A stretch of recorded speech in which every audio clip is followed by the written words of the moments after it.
Hello, ghouls. Welcome to Brave the Basement. I'm your host, Ghoul the Rules. I'm your co-host, Black One Jack 2. If you enjoy getting a little scared, ghost stories, haunted houses, a believer in the supernatural, or maybe even a skeptic wanting to look at things from a different perspective, then this is the show for you. Today's episode is sponsored by Ed's Barbershop. Ed's Barbershop is located at 210 Lane Street, North Judson, Indiana. So if you enjoy getting your hair cut from a hometown barber with that old-fashioned feel, then dial 574-896-3344 and schedule your appointment today. Hey, Blackjack, how's it going? Doing pretty good, and like as always, guys, I don't know the topic. I mean, literally sitting here, mic rolling, everything's going, don't know the topic.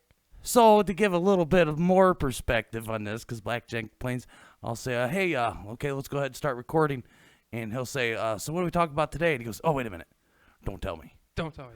Literally right before, he's like, hey, I got this idea for another episode. I was like, don't tell me. I want to hear I want to hear it on that day. All right. So today's episode is the Villisca Axe Murder House. Ooh. Have you ever heard of this one, Blackjack? No, I have never heard of the axe murderer. Okay, so I'm going to give some history on the house, then we'll go into what happened. It's located at 508 East 2nd Street, Villisca, Iowa, and was the site of the 1912 murder of 8 people, including 6 children. Their murder remains unsolved.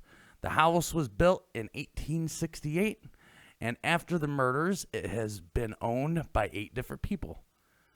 The house was purchased by Darwin Lynn in 1994 and was restored in its original condition at the time of the murders and is now a tourist attraction and has been on numerous ghost hunting TV shows. In 1997, the house was added to the National Register of Historic Places. The Iowa Historic Preservation Alliance recognized the house with the Preservation at its Best Award in 1997. Josiah Moore bought the house in 1903.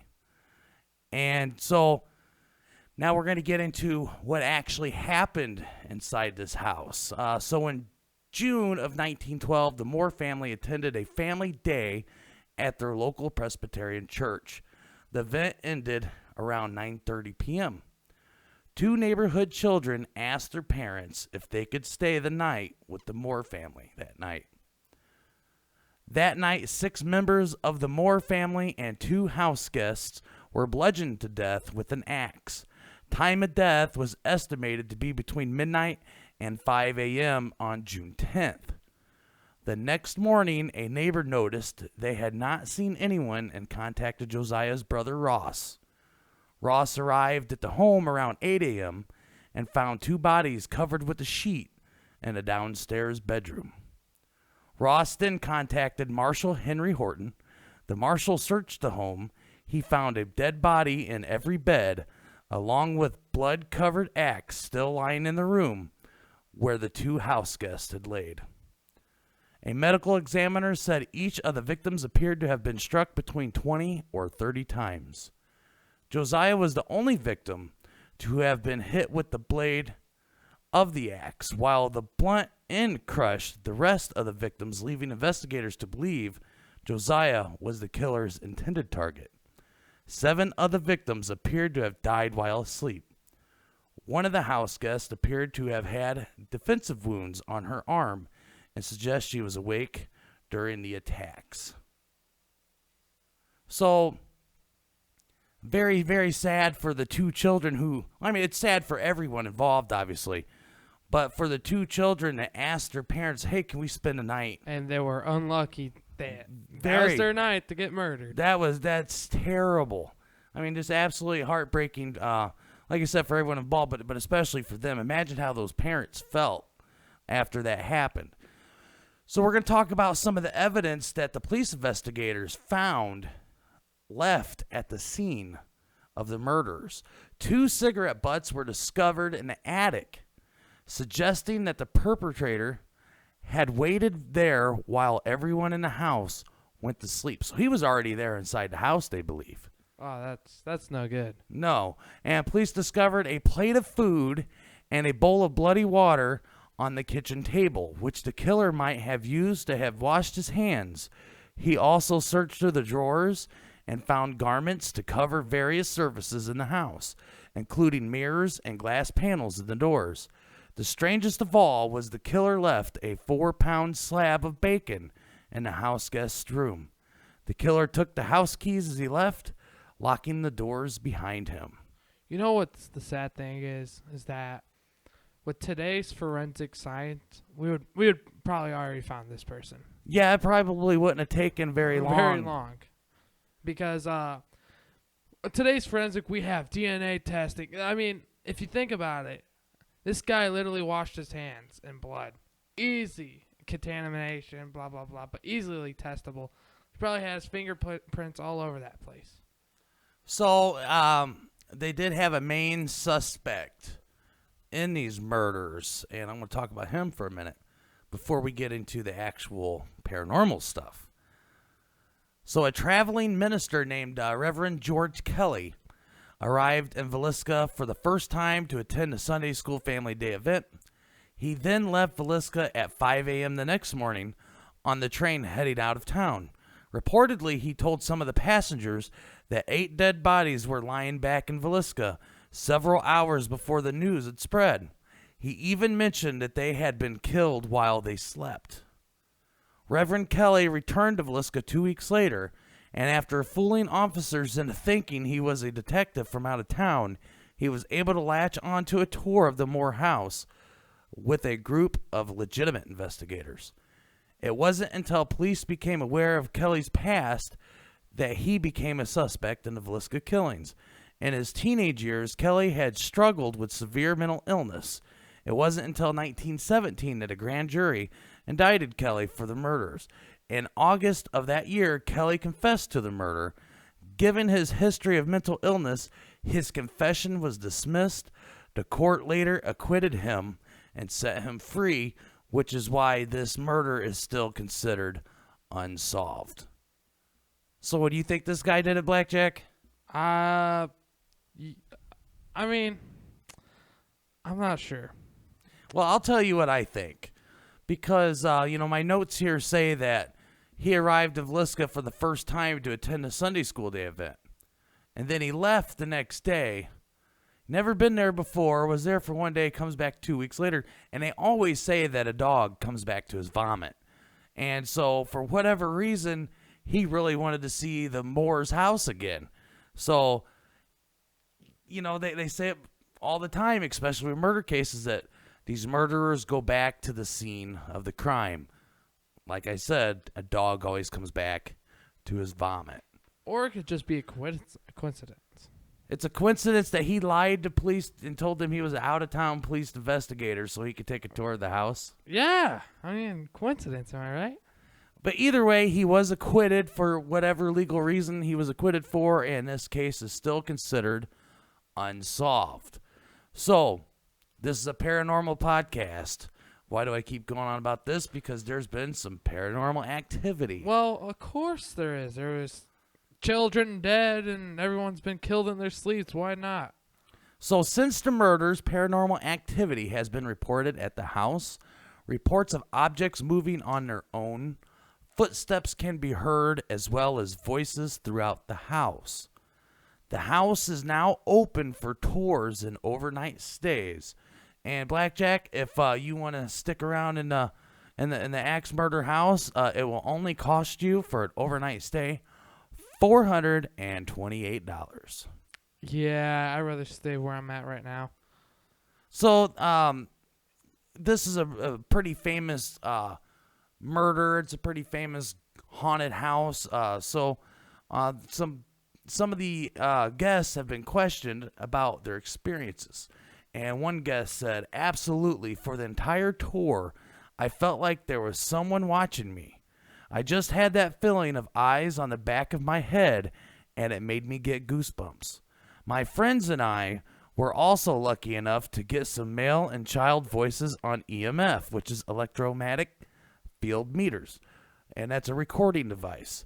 There were also some distinct footsteps heard in the attic upstairs. It was really creepy. Of course there was footsteps in the attic. Of course. And when asked about spending the night inside the home, One guest said, at nighttime, it feels like there is just so much more energy in the house. Paranormal activity seemed to occur at every hour. It was almost impossible to sleep because of how creepy it all felt in the dark. Not that any of us wanted to sleep. We were all too excited to catch evidence of ghosts. I don't know. I mean, I want to be able to sleep, especially what happened to the last people who decided to go to sleep in that house. Yeah, but they were too excited to sleep, not too scared to sleep. What do you think of that? Well, I would have definitely been scared. You would. So here's the funny thing about Blackjack is, he talks about how he'd be scared of this and he'd be scared of that and he'd be scared of this. But when we did the Moody Lights trip, including myself also, which he'll agree, we weren't ready to go. We weren't scared yet. No. There were other people with us on that trip who were done. As soon as that crazy noise came, they were done and they were ready to go. And we didn't have much choice, did we, Blackjack? No. I mean, I still feel like that picture with the face on it is something. But let's get back to the axe murderers. So, another guest who is part of a paranormal investigation team called the International Ghost Research Society wrote on the website ViliskaIowa.com, as far as paranormal activity goes, this house comes through loud and proud. Over the past few years, I have accumulated many EVPs, which is electronic voice phenomenon, from this house. I have also called out the names of the Moore's children and the house guests to turn my flashlight on and off when asked, and they did just that. Perfect. So like I said, this is a lot of paranormal investigators go. It's a tourist attraction. And, you could stay the night if you want to. It costs you $400 some. But something happened, and it was covered in the New York Daily News. A paranormal investigator stabbed himself while staying at the home. And I'm going to read that article to you. A paranormal investigator stabbed himself in the chest while spending the night at a haunted Iowa house made infamous for an unsolved axe murder 100 years ago that left 8 people, including 6 children, dead. Robert Larson Jr. ended his visit to the Villisca axe murder house in southwest Iowa early Friday with critical stabbing injuries that the Montgomery County Sheriff's Office say were self-inflicted. The wood-framed home at 508 East 2nd Street in Villisca remains much the same as it did on June 10th, 1912. The evening someone bludgeoned to death the family of Josiah and Sarah Moore, their 4 children and 2 children visiting for the night. The creepy crime scene is the town's biggest draw, attracting paranormal investigators from around the world to take either a guided tour or shell out $428 to spend the night at the home, which has no electricity or running water, according to its website. It's unclear how the 37-year-old man visiting from Wisconsin managed to stab himself, but authorities said he was there for a recreational paranormal investigation when cops got the call around 12:45 a.m. Larson was eventually flown for treatment to an Omaha hospital some 80 miles northwest of the small Iowa town. It's kind of a shock to wake up and hear that someone has nearly died at your tourist attraction. I'm absolutely sick about this. I'm practically in tears. I can't imagine why someone would do something like this to himself. The haunted home, complete with the furnishings and trappings of the time, has held a certain fascination for years because of the grisly crimes committed there and the fact it's remained unsolved. So what do you think's going on there, Blackjack? Definitely ghost messing with him, bro. So, and here's what kind of comes to my mind when I'm reading this story. A ghost typically isn't going to allow you to harm your. Well, I don't want to use the word allow. That was a bad word. They wouldn't cause you. Let's say that. They wouldn't cause you to harm yourself. But what would cause you to harm yourself? A demon. There you go. So, demons are just that. They are very bad entities. And whenever you get something that's going to attract people to it, something like this, this tragedy, now it is a paranormal hot spot, would definitely be something that I could see a demon targeting. And for whatever reason, and we don't know a whole lot about this paranormal investigator who harmed himself, but I find it odd that if this guy wanted to harm himself, that he chose that moment. Why did he go to the house to do it? Why didn't he do it while he's at his own home on his own time instead of on a paranormal investigation? What do you think, Blackjack? You think there's anything going on here, or you think this guy just committed suicide? And then I think there's something going on, because if you think about it, because it could be easily covered up as just a suicide. It's the fact that he's a paranormal investigator, and it brings up the fact he could do it on his own time, but there has to be something there. I think there was something there. I agree with you, Blackjack. And so, do I think that there's some paranormal things going on inside this home? I absolutely do. Hauntings often occur around events like this. We've seen it all through paranormal history, and I mean, this one it's just cliche, right up there with, any other thing you've ever heard with ghosts. A family gets murdered, now the house is haunted. I mean, that's no shocker. I mean, yeah. Killed 8 people, right? 8 people? Yeah, it was 8 people. 6 kids. And 6 children and 2 adults. Because they killed not only the husband, but they killed the wife as well, their children, and 2 house guests that were staying with them. So definitely there's got to be something there. Yeah, I absolutely think so. If you're interested in going and staying at the Axe Murder House, cough up to $428, and right after you do not hesitate to send us an email and let us know what your experiences were. So if you'd like to become a Brave the Basement ghoul, be sure to share this show on social media. Go to bravethebasement.weebly.com and sign up for our newsletter to get all the latest news and updates when each episode has been posted. If you have a ghost story you would like to share, you could reach us at bravethebasement@gmail.com. Your story can make it on the show and be featured on the website. You can also submit your story on Reddit under the subreddit Brave the Basement or in the YouTube comment section. If you have an eerie ghost photo you would like to share, please email us and include a description, and your photo could be added to our photo gallery. And that brings us to the end. We hope that we brought you just a little fright. And remember, when you were up late at night and you hear something in the other room that just doesn't seem right, it's okay if you need to turn on a light to protect yourself from things that go bump in the night. I'm your host, Ghoul That Rules. I'm your co-host, Black One Jack 2. I hope you join us again. Till next time.